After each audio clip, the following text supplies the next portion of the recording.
पाकिस्तान अब अपनी करनी को खुद भुगतने वाला है, आपको बताऊंगा। लेकिन पहले यह खबर जिसके साथ मैं शुरुआत कर रहा हूं, जरा देखिए। बलूचिस्तान की आजादी के लिए पाकिस्तान में लगे नारे, लोगों ने मुनीर की फौज के खिलाफ नारे लगाए, पाकिस्तानी की फौज को दहशतगर्द बताया। ये जो दहशतगर्दी है, इसके पीछे वर्दी है। वहां लगातार ये नारे लग रहे हैं।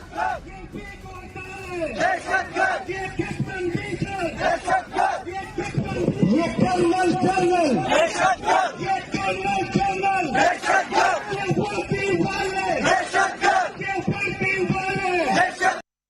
ये कर्नल कर्नल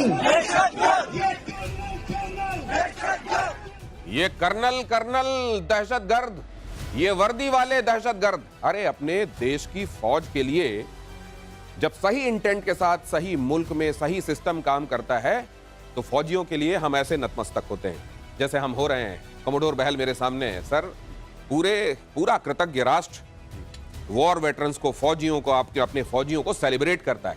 लेकिन जब वहां पर फौज गलत इंटेंशन के साथ काम कर रही हो, असल में अपना पेट भरने के लिए और अपने लोगों को रिसोर्सेज देने के लिए काम कर रही हो और आवाम के हाथों में कटोरा हो, तो फिर ये होता है। और बलूचिस्तान उस जगह की मिट्टी के लोग हैं।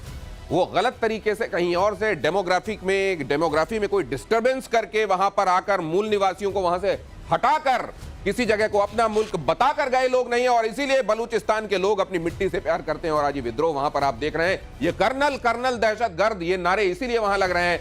कितनी जल्दी, और असल में काउंटडाउन, सर, हम ये अक्सर बात करते हैं कि बहुत जल्दी इम्प्लोडिंग तो शुरू हो गई है, बिल्कुल, कल्मिनेशन पर कब पहुंचेगी? कई लोग ये अंदाजा लगाने की कोशिश करते हैं कि टाइमलाइन में दिखाई क्या दे रहा है। क्या हम ये काउंटडाउन में अभी 10 पर हैं, 9 में पहुंच गए हैं, 5 के बिलो हैं, 0 के करीब पहुंच गए हैं, कहां पर हैं? देखिए, 15 मई को तो उन्होंने अनाउंस कर दिया था, मीर यार बलोच ने, कि हम आजाद हैं, डेमोक्रेटिक रिपब्लिक ऑफ बलूचिस्तान उन्होंने बोल दिया था। और उसकी बात को लेके और जगह पे भी बातचीत शुरू हो गई है कि कैसे पाकिस्तान से अलग हुआ जाए।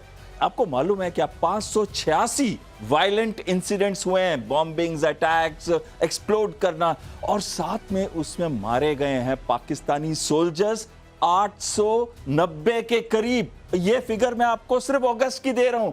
सोचिए, एक पूरी बटालियन पाकिस्तान आर्मी की मारी जा चुकी है। लोग वहां जाना ही नहीं चाहते। मैं अभी पढ़ रहा था, केपीके में हमले हो वो 60% से बढ़े हैं। बलूचिस्तान में जो हमले हैं पाकिस्तान के डिस्पेंसेशन के लोगों पर, वो 90% से बढ़े हैं एक साल के भीतर। बिल्कुल। ये अगर रिवोल्ट इतना इंटेंस होता जा रहा है, 60% से इजाफा हो रहा है केपीके और बलूचिस्तान में 90% से, तो ये बताता है अपने आप में कि वहां पाकिस्तान से अलग होने की छटपटाहट कितनी तेज है। मेरे साथ जनरल सिन्हा भी जुड़ गए हैं। बहुत स्वागत है सर, गुड इवनिंग।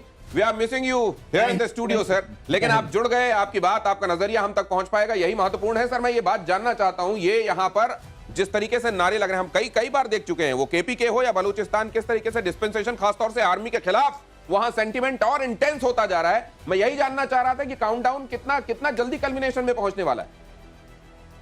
देखिए, जो कंडीशंस हैं एवरी डे बहुत ज़्यादा डिटोरिएट कर रहे हैं। यदि आप उनको देखेंगे ग्राउंड रियलिटी को, तो जिस तरह से चीज़ें बहुत तेज़ी से बढ़ रही, खास करके बलूचिस्तान में, खैबर पख्तूनख्वा में टीटीपी भी बहुत ज़्यादा स्ट्रांग हो चुका है और काफ़ी सपोर्ट उसको अफगानिस्तान के तालिबान से भी मिल रही है।